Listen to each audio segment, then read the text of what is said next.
Hello, and thank you for listening to another episode of the Quetzal Talk.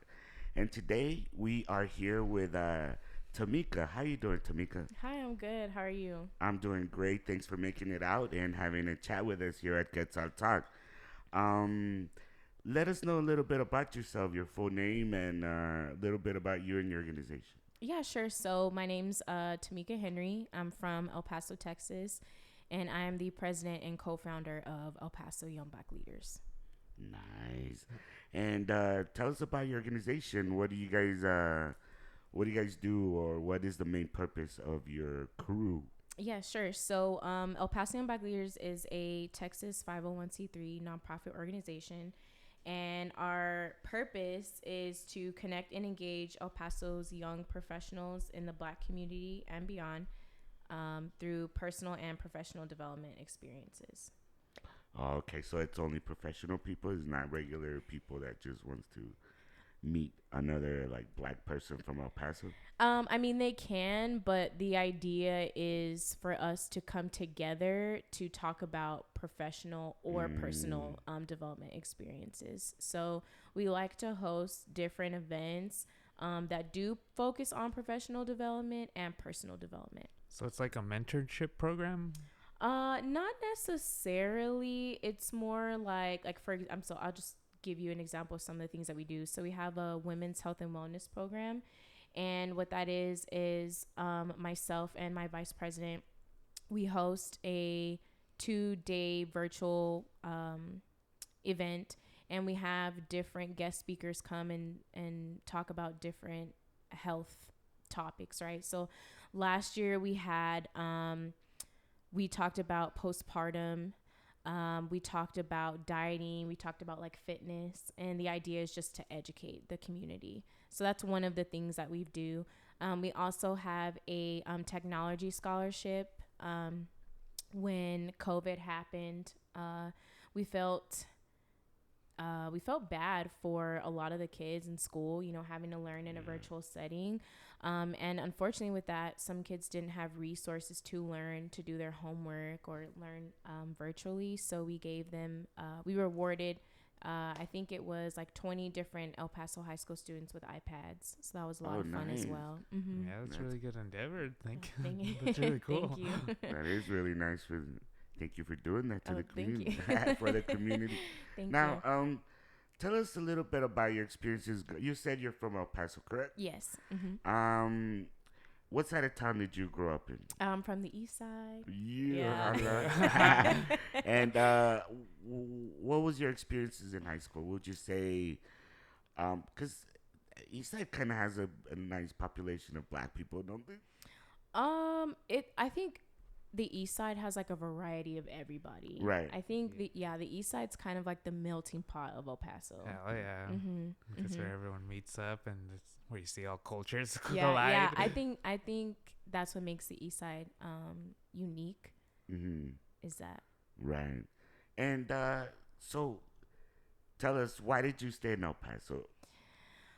I know it um might be kind of hard to live in a place where Mhm. it's the ethnicity, the majority Mhm. of the people is different from yours, and Mhm. so why choose to be here?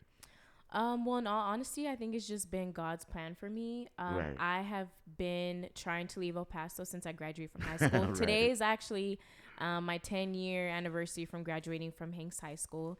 And it's crazy. Like today, I've just had a lot of reflection on my life and the things I've wanted to do and the things that didn't work out for me, but did work out for me. Mm-hmm. And every time I've been like, okay, I'm going to leave. I'm going to go to Dallas. I'm going to go to San Antonio. Like something great happens for me here.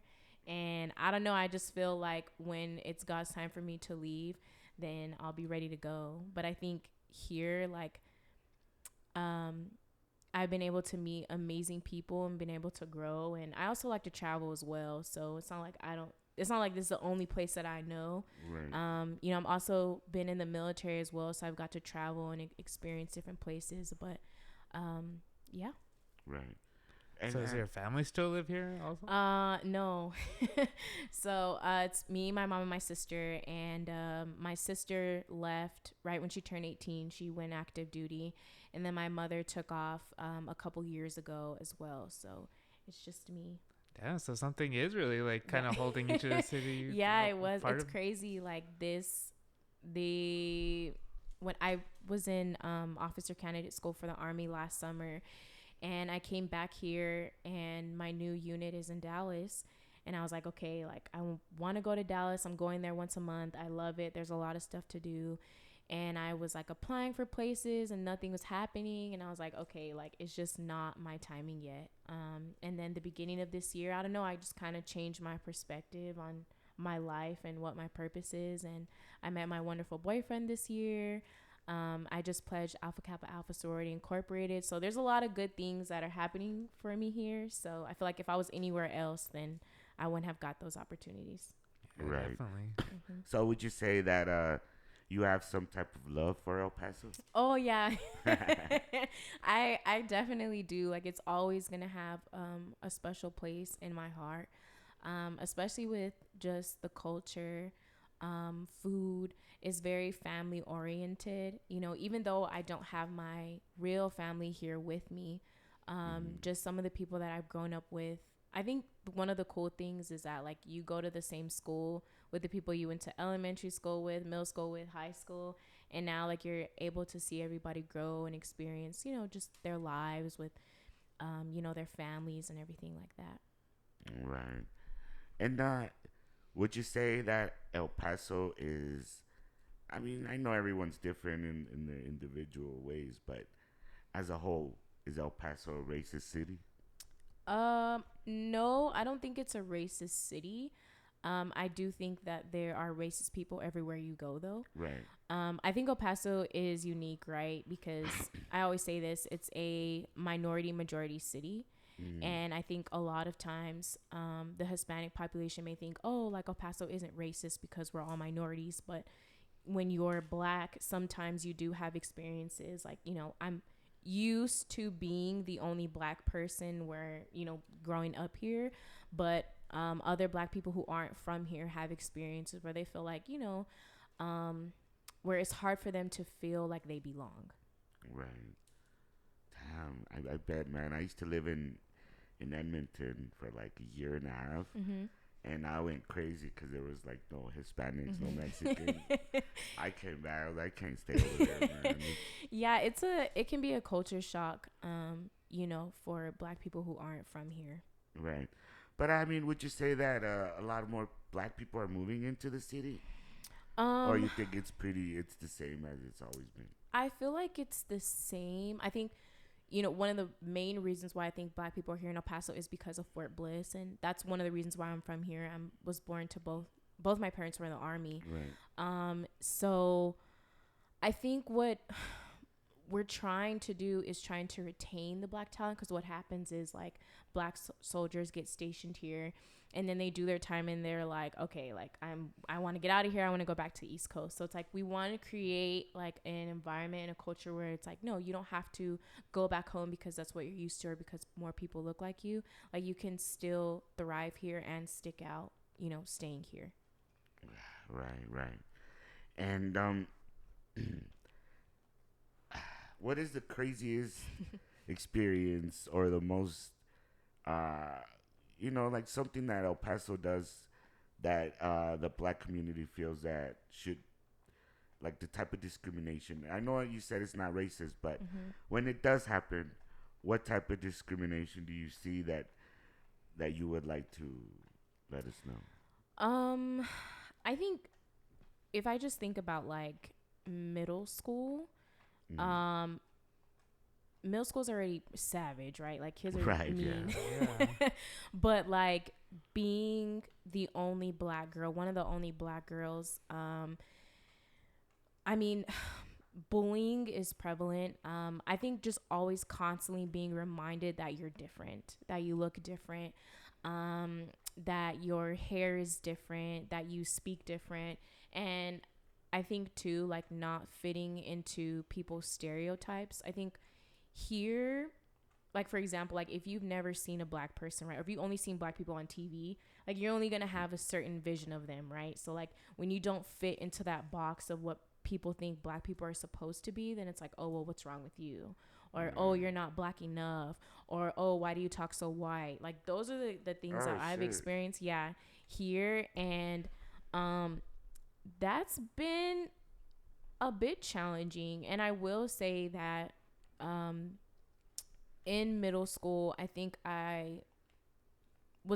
middle school is like a weird time because you're also trying to figure out like who you are. So it's a little bit of like an identity crisis, right? Because it's like, all right, I don't really see people that look like me. Like, where am I fitting in? Like, does that take away from my blackness or who I'm actually trying to be? So I think that was a challenging part. I think now, um, I think now I think probably just certain looks. I think as well, like there's a language barrier. I would love to know Spanish. I really would. But I don't, unfortunately. And sometimes it's like it's like a kind of like a hidden discrimination, like when you don't speak the language, and like you're around a group of people and they're speaking Spanish and they know you don't speak Spanish, and it's kind of just like, all right, well, I'm feeling left out. And that has happened throughout my entire life, but like now as an adult, that is something that I still experience as well. And what about from the older generation of like Hispanics? Have you gotten a lot of discrimination from them? Yeah, unfortunately I have. And being here, um I have dated outside of my race, and that has been an interesting experience as well because of that, those individuals grandparents. It was kind of like one of those things where they're like, oh well, my grandma, she doesn't like black people, and it's like, I don't know what to say to that. So that's definitely a thing. Hell yeah, it gets pretty ugly. The older generation, I guess, was trained to be like really racist and even hate like darker people amongst themselves. So it's really sad. Colorism, yeah, is very bad in the black community, but in the Hispanic community as well. And I think I realized that like in middle school, they would like, there would be like a darker skin, Hispanic kid, and they would just call him like Blackie. Like that would be like his nickname, like throughout the family, and it just be like, why is that? Like that nickname would be tied to something negative, and it's like, well, hey, like I actually am black. Like that's kind of not okay. Oh yeah.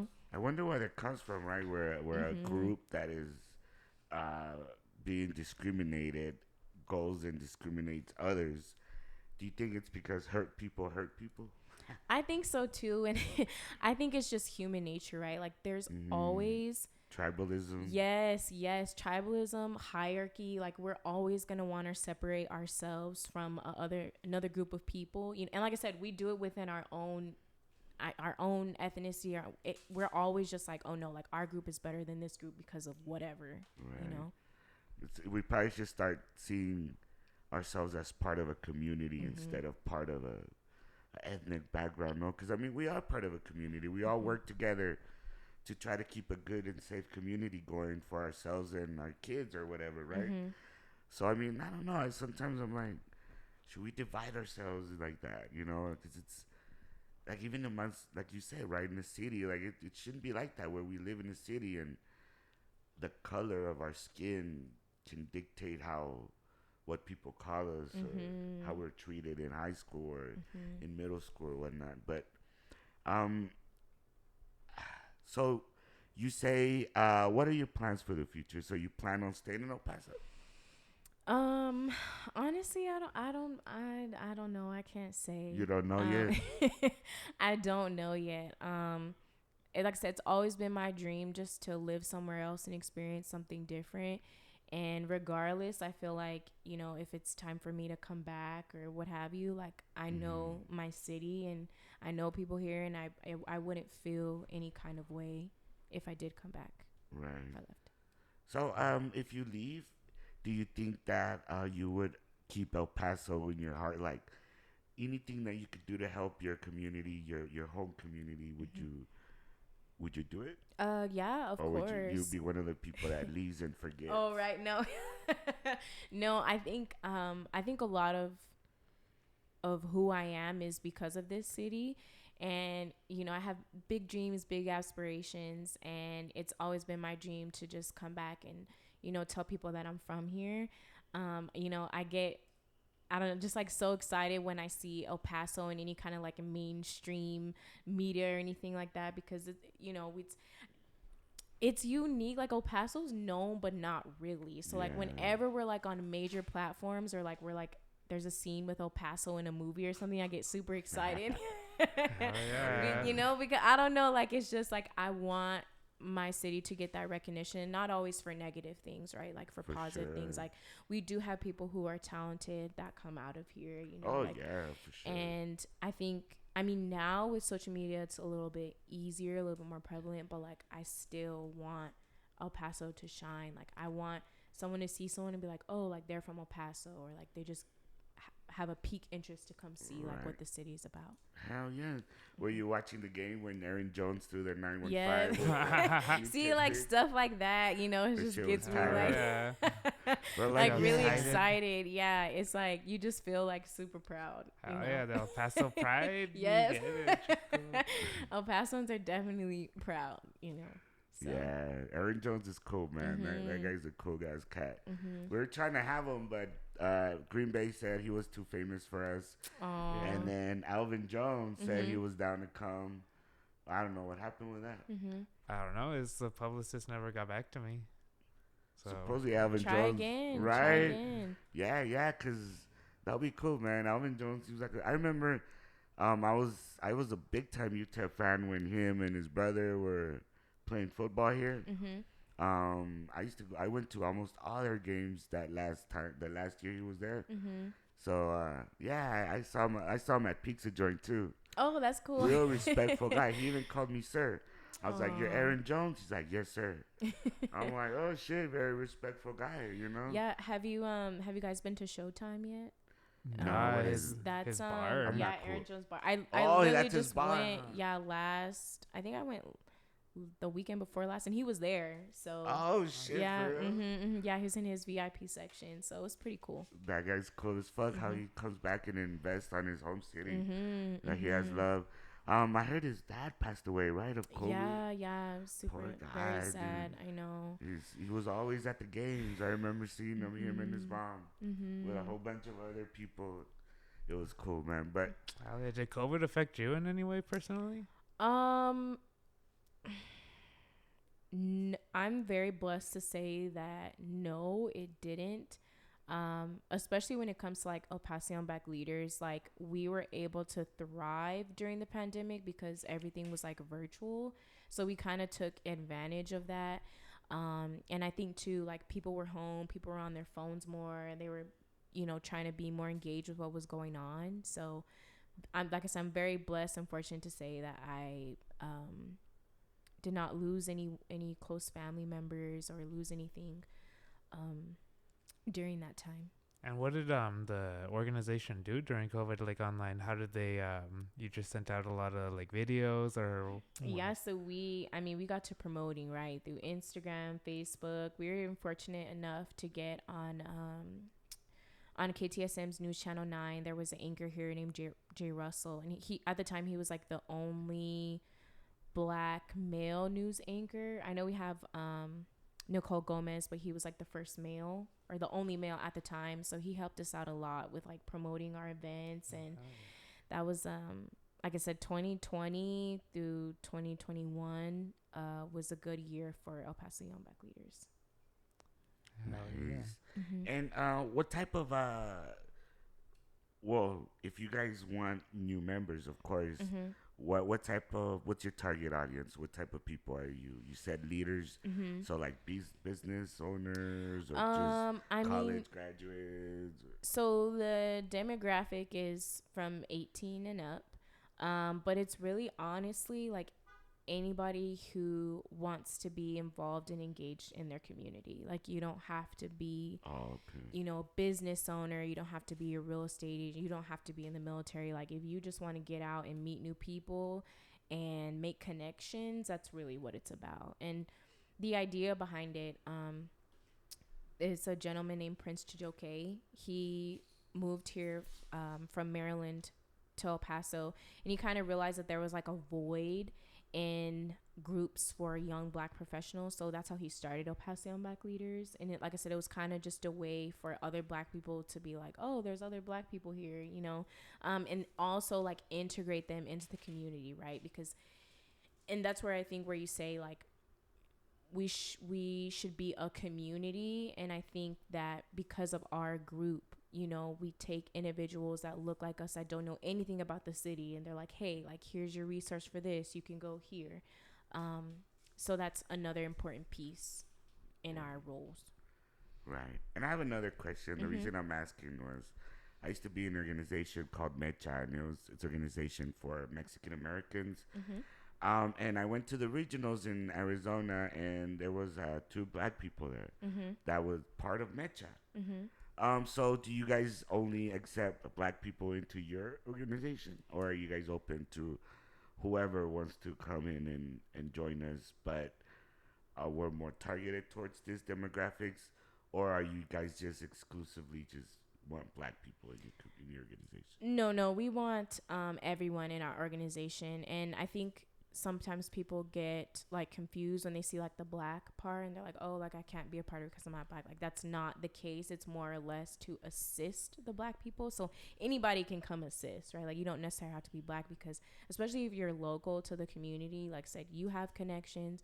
You may be able to point this new Black person here in the right direction. So it's not just exclusive to Black people. Okay. So the way you guys help out is you guys just give a community of Black people for new people to meet, or what else do you guys do that helps out the community? So as I mentioned, we do the Women's Health and Wellness Summit. We do our technology scholarship. We were also doing brunch and business events, and we would do those once a month on a Sunday. And what is that? What would you guys do there? Brunch and business? Yes. Sounds cool. Thanks. So we would have like a special guest who would like specialize in, I don't know, maybe like real estate. Or one time we had a representative from El Paso Parks, and they come and they talk to the group, right, about what the city has to offer, what their program is doing. It's very educational. And then afterwards, like, everyone kind of just like mingles and gets to know each other. Nice. And how many members do you guys have every time you guys get together? Would you say an average? I average probably about like 15 to 20. Hey, that's not bad. And we like us, I mean, more people is great, right? But like a smaller, intimate group is like what we want, right? Because we want people to come out and to speak. And like me, myself, I don't have an extroverted personality at all. So like events like this like help me like get to know different people and just get comfortable and see like, okay, like I can relate to this person, or this person can help me out with this, or vice versa. And has there been any like I guess you say you guys are like helping each other connect. Has there been any like success stories, I guess, or anything like that you've noticed that's really wowed you?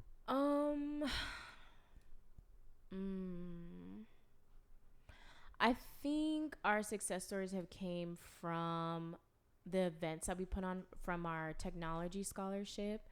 And I think also with our Women's Health and Wellness Summit, just hearing feedback from their attendees, saying that they've learned information that they didn't know before, and just connecting with other people here in El Paso. Right. And I think my friend had told me that you had told him that there was an event you guys were going to do sometime in June. Yes, so it's our Juneteenth event that we're partnering with the El Paso Chihuahuas. So if you purchase tickets from our link, a few of those proceeds go to our organization, to our initiatives. But one of the neat things is that this is going to be our second year doing it. And last year was, like I said, I'm from here, and I probably had never attended a Juneteenth event, didn't really know too much about it. So yeah, so the idea is to come out and celebrate Juneteenth. It's also on Father's Day as well. On June 19th. Oh, so that's gonna be a lot of people there then, probably. Yeah. Yeah, so it's gonna be a lot of fun, and also with that, we're gonna have I think the Chihuahuas is awarding like a Black hero of the community, so I think they're gonna reward them with I think a few tickets and some other surprises. So they can definitely find out more on our website. Nice. Sounds fun. Juneteenth, though, pardon the ignorance. What goes on June 19th? Let me get my notes for you on that. All right, I'm sorry. Because I want to say the right thing. Right. Okay, so Juneteenth is a holiday celebrated on the 19th of June to commemorate the emancipation of enslaved people in the U.S. The holiday was first celebrated in Texas, where on the day in 1865, after the Civil War, slaves were declared free under the terms of the 1862 Emancipation Proclamation. So basically, from my understanding, the slaves were free in 1862, but they didn't find out until 1865 in Texas. Damn, so that information was withheld from the slaves for 3 years. How convenient, no? Right. Yeah. So on this, now I think I want to say last year they made it a federal holiday as well. Oh yeah. And did Texas ever do anything to like recompensate them for that? No, definitely not. Of course not. Definitely not. There's still battle for that. So it's crazy how minorities have had crazy struggles throughout history here in America. Yes. I heard of this town of Black people's, I forgot where, I think Kansas or something, where they were thriving. It was like really badass town, like all these businesses and these white people just went in there and killed a lot of Black people. Was that Oklahoma? I think Oklahoma. Yeah, it was Black Wall Street. Yeah. Yeah, that was so sad. I was like, dude, what the hell? What do you think of all the massacres happening and the massacre that happened here, dude? Oh, that was such like a eerie day. Like it was. I think all Pasoans like remember that day. Yeah. It was just so heartbreaking to see. I think I had got a text message. I was active duty at the time, and I got a text message, and I turned on CNN, and I see Cielo Vista Mall, and I'm like, what the heck is going on? And it was just, I don't know, it was so quiet. That day and the next day, and you never think that it's gonna happen in your city. And like I said, El Paso is very connected, right? So like somebody knows somebody whose family member was there, who was there. Like it's like everybody knows everybody in some shape or form. So we're just really heartbroken by that. And unfortunately, like this still racially motivated shootings going on like that till this day in this country. Damn, we must find a way to start loving each other, dude. We start separating each other, and that tribalism state of mind, that's fucking crazy, man.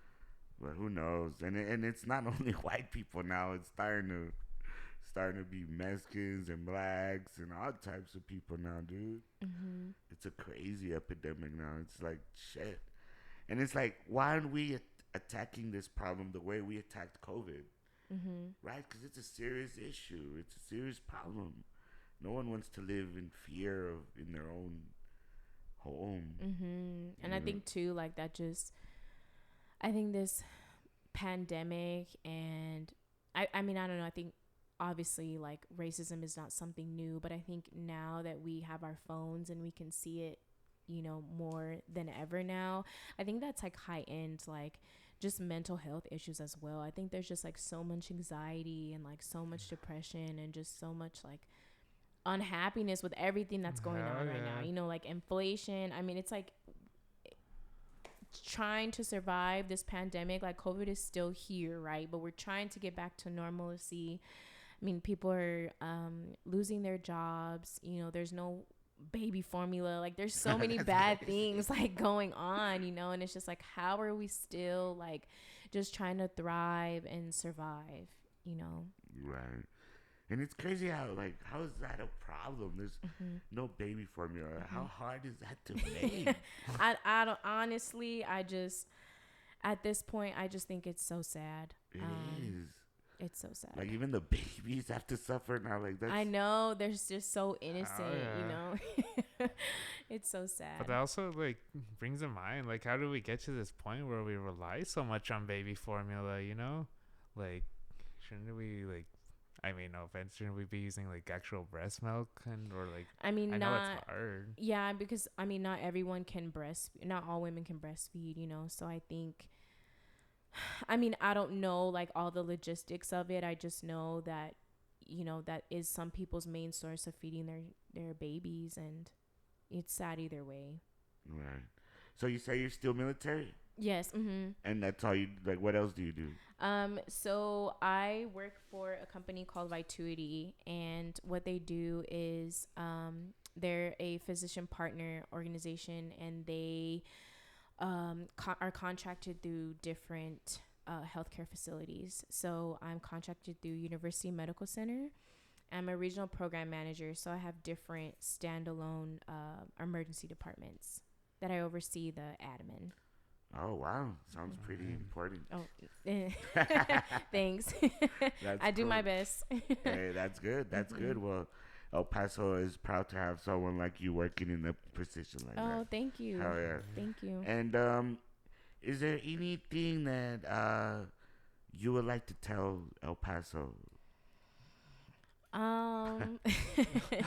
Such a broad Right, topic, bro. I mean, I love El Paso. Like I said, it's played a major role in who I am today. And I'm just going to continue to, you know, shed light and give back as much as I can. And if they don't know about Paso Young Black Leaders, they can check out our website at www.epybl.org. There you go. Now you know. And well, Tamieka, we would like to go ahead and thank you for coming out here and having a chat with us. Thank you for having me. And giving us some of your the way your outlook on El Paso. It's interesting, and hopefully we can you can stay in El Paso as long as you can. Yeah, and good luck with the organization too, and hopefully Thank it grows you. and everything. Thank you so much. So and good luck with the Juneteenth event. Thank you very much. All right. Well, thank you guys for listening to another episode of Quetzal Talk, and we hope to have you come back for the next one. Thank you. Bye-bye.